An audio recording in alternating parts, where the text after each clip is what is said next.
I'm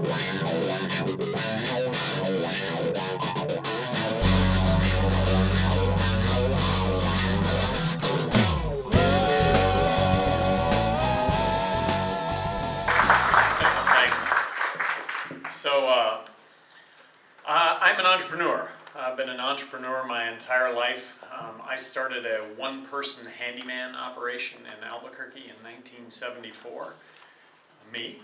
And in 1994, I actually had 1,000 employees, electrical, mechanical, plumbing, pipe fitting, really American dream come true based on just the simplest of notions, showing up on time, doing what I said I would do for people, doing a little bit more than what I said I would do for people.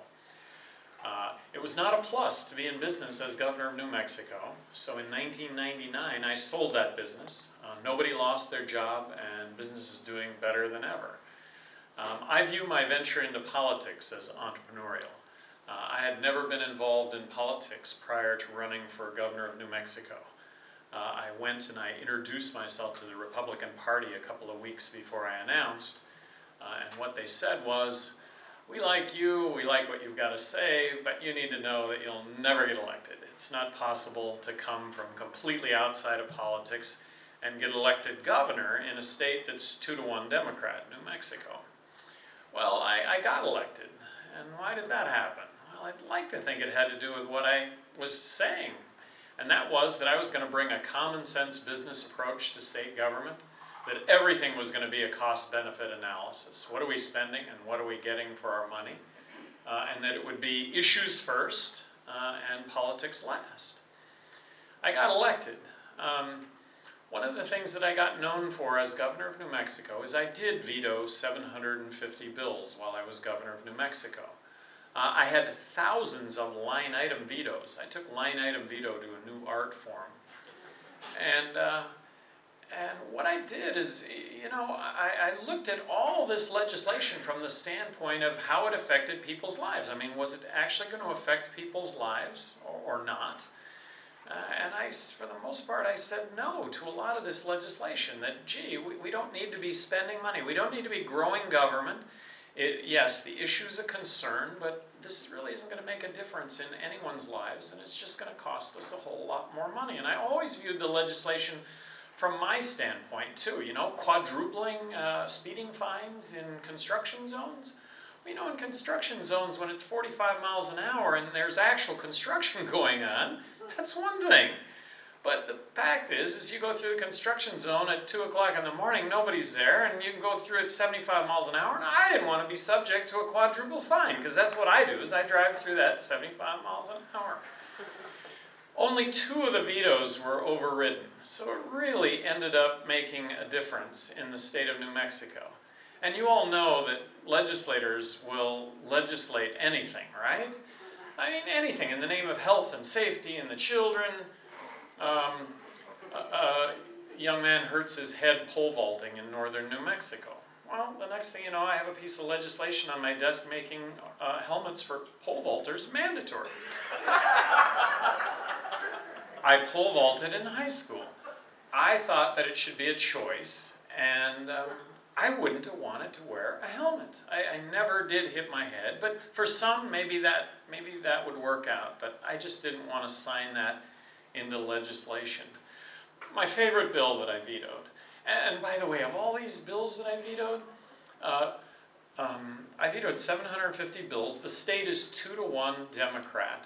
A third of all the bills that I vetoed were Republican bills.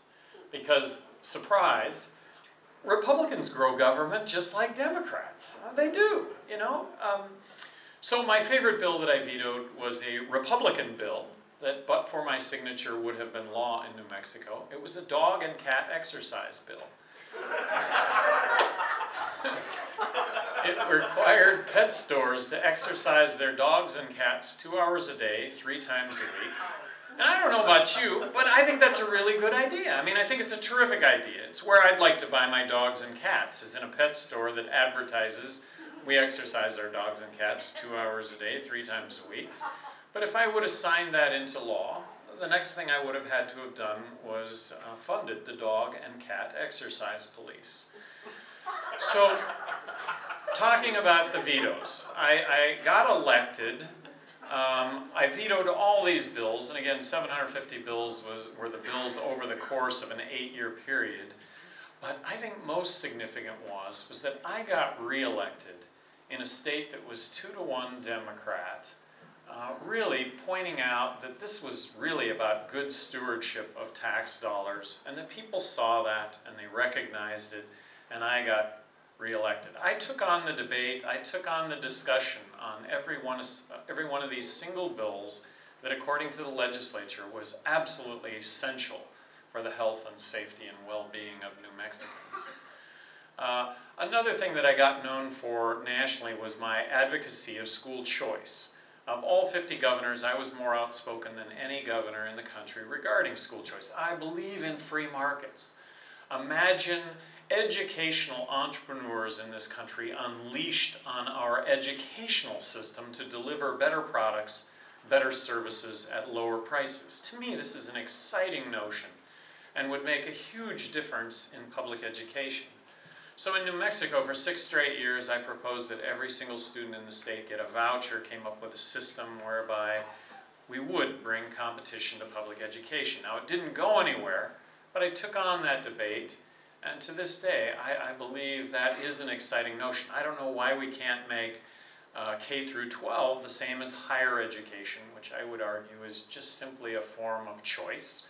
You choose with your dollars which school you want to go to, and I would argue that in this country, higher education is the best higher education system in the world. Why can't we apply that same model K through 12?